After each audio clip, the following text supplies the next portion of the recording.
Hi friends, എല്ലാവർക്കും നമസ്കാരം. ഇന്ന് നമ്മൾ എളുപ്പത്തിൽ ഉണ്ടാക്കിയെടുക്കാവുന്ന നല്ല ടേസ്റ്റി ആയിട്ടുള്ളൊരു മാങ്ങ അച്ചാർ അല്ലെങ്കിൽ മാങ്ങാക്കറിയുടെ റെസിപ്പി ആട്ടോ കാണിക്കുന്നത്. അപ്പോൾ അതിന് വേണ്ടിയിട്ട് നന്നായിട്ട് പുളിയുള്ളൊരു 1/2 കിലോ മാങ്ങ നല്ലോണം കഴുകി അതിൽ വെള്ളമൊക്കെ നന്നായിട്ട് തുടച്ച് കളഞ്ഞതിന് ശേഷം ഇതുപോലെ ചെറുതായിട്ടൊന്ന് അരിഞ്ഞെടുത്തിട്ടുണ്ട്. മാങ്ങയിൽ തീരെ വെള്ളം ഉണ്ടാകാൻ പാടില്ല കേട്ടോ, പെട്ടെന്ന് തന്നെ അച്ചാർ കേടായി പോവും. വെള്ളമൊക്കെ നന്നായിട്ട് തുടച്ച് കളഞ്ഞതിന് ശേഷം മാത്രം അരിഞ്ഞെടുത്താൽ മതി. ഇതിലിപ്പോൾ ഒരു മാങ്ങ കുറച്ചൊന്ന് മൂത്ത് തുടങ്ങിയിട്ടുണ്ടായിരുന്നു, പക്ഷേ മധുരമൊന്നുമില്ല, നല്ല പുളിയുള്ള മാങ്ങ തന്നെയാണ്. അരിഞ്ഞു കഴിഞ്ഞതിന് ശേഷം കപ്പിൻ്റെ അളവിൽ പറയുകയാണെങ്കിൽ ഒരു 2.25 കപ്പ് അളവിലാണ് ഉള്ളത്.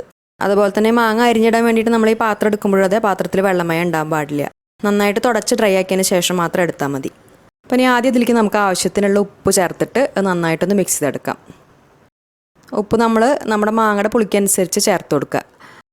സ്പൂൺ വെച്ചിട്ടോ അല്ലെങ്കിൽ കൈ വെച്ചിട്ടോ തന്നെ നന്നായിട്ട് മിക്സ് ചെയ്തെടുക്കാം. നന്നായിട്ട് കഴുകി തുടച്ചതിന് ശേഷം കൈ വെച്ചിട്ട് തന്നെ മിക്സ് എടുക്കാൻ കൂടുതൽ നല്ലത്.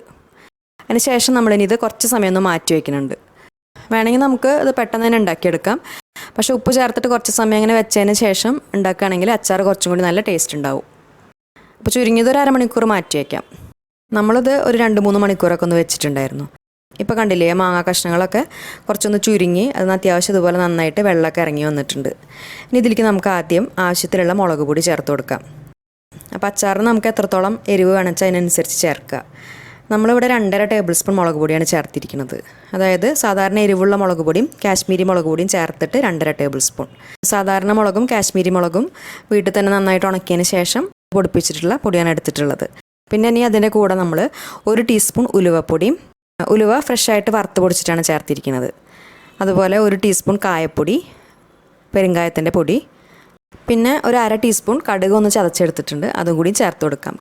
കടുക് ജസ്റ്റ് ഒരു ഫ്ലേവറിന് വേണ്ടിയിട്ട് 1/2 ടീസ്പൂൺ തന്നെ ചേർത്ത് കൊടുത്താൽ മതി. കൂടുതലായി കഴിഞ്ഞാൽ കയ്പ്പ് രസം ഉണ്ടാവും. ഇനി ഇത് എല്ലാം കൂടിയിട്ട് നന്നായിട്ട് മിക്സ് ചെയ്തെടുക്കാം. അതിന് ശേഷം ഒരു പാൻ അടുപ്പത്ത് വെച്ചിട്ടുണ്ട്. ഇതിലേക്ക് നമുക്ക് കുറച്ച് ഓയിൽ ഒഴിച്ചു കൊടുക്കാം. ഓയിൽ എന്ന് പറയുമ്പോൾ നമ്മളിവിടെ നല്ലെണ്ണയാണ് എടുത്തിരിക്കുന്നത്. അച്ചാറിന് എപ്പോഴും നല്ലെണ്ണയാണ് കൂടുതൽ നല്ലത്. ഇനിയിപ്പോൾ നല്ലെണ്ണ കയ്യിലില്ലെങ്കിൽ അതിന് പകരം റീഫൈൻഡ് ഓയിൽ വേണമെങ്കിൽ എടുക്കാം. പക്ഷേ വെളിച്ചെണ്ണ എടുക്കാതിരിക്കുകയാണ് നല്ലത്, അച്ചാർ പെട്ടെന്ന് തന്നെ കേടായി പോവും. ഇവിടെ അപ്പോൾ നമ്മൾ കുറച്ച് അധികം എണ്ണ എടുത്തിട്ടുണ്ട്. ഏകദേശം ഒരു 6 ടേബിൾ സ്പൂൺ നല്ലെണ്ണ എടുത്തിട്ടുണ്ട്. അച്ചാർ കുറച്ച് അധികം എണ്ണ ഒഴിച്ചിട്ട് വെക്കുമ്പോഴാണ് അത് കൂടുതൽ ദിവസം കേടാവാതിരിക്കുക.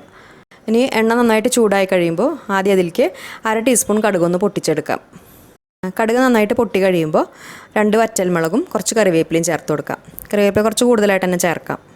അതിന് ശേഷം പിന്നെ കുറച്ച് വെളുത്തുള്ളി, ഇഞ്ചി, പച്ചമുളക് അതാണ് ചേർത്തിട്ടുള്ളത്. എന്നിട്ട് വെളുത്തുള്ളിയുടെ ഇഞ്ചിയുടെയൊക്കെ പച്ചമണം മാറുന്നവരെ നന്നായിട്ടൊന്ന് വഴറ്റിയെടുക്കാം. ഇപ്പോൾ വെളുത്തുള്ളി എന്ന് പറയുമ്പോൾ ഏകദേശം ഒരു 10 എണ്ണം എടുത്തിട്ടുണ്ടായിരുന്നത്, അത് നീളത്തിൽ അരിഞ്ഞിട്ട് ചേർത്തിട്ടുണ്ട്. അതുപോലെ ഇഞ്ചി 1 ടീസ്പൂണാണ് ചേർത്തിട്ടുള്ളത്. വെളുത്തുള്ളിയുടെ അത്ര തന്നെ ഇഞ്ചി വേണമെന്നില്ല. പിന്നെ വട്ടത്തിൽ അരിഞ്ഞിട്ടുള്ള 2 പച്ചമുളകും. എന്നിട്ട് വെളുത്തുള്ളിയുടെയും ഇഞ്ചിയുടെയും പച്ചമുളകൊക്കെ നന്നായി മാറിക്കഴിഞ്ഞാൽ പിന്നെ ഫ്ലെയിം ഓഫ് ചെയ്തിട്ട് അതിലേക്കൊരു 1/4 ടീസ്പൂൺ മഞ്ഞൾപ്പൊടി ചേർത്ത് കൊടുക്കാം. മഞ്ഞൾപ്പൊടി ചേർത്തിട്ട് പെട്ടെന്ന് അങ്ങോട്ട് മിക്സ് ആക്കിയതിന് ശേഷം ഈ വറവ് ഈ ചൂടോട് കൂടി തന്നെ നമ്മൾ നേരത്തെ റെഡിയാക്കി വെച്ചിട്ടുള്ള ആ മാങ്ങയിലേക്ക് ചേർത്ത് കൊടുക്കുക. എന്നിട്ട് പെട്ടെന്ന് തന്നെ നന്നായിട്ട് മിക്സ് ചെയ്തെടുക്കുക. ഇപ്പോൾ നല്ല ടേസ്റ്റി ആയിട്ടുള്ളൊരു മാങ്ങ അച്ചാർ റെഡിയായി.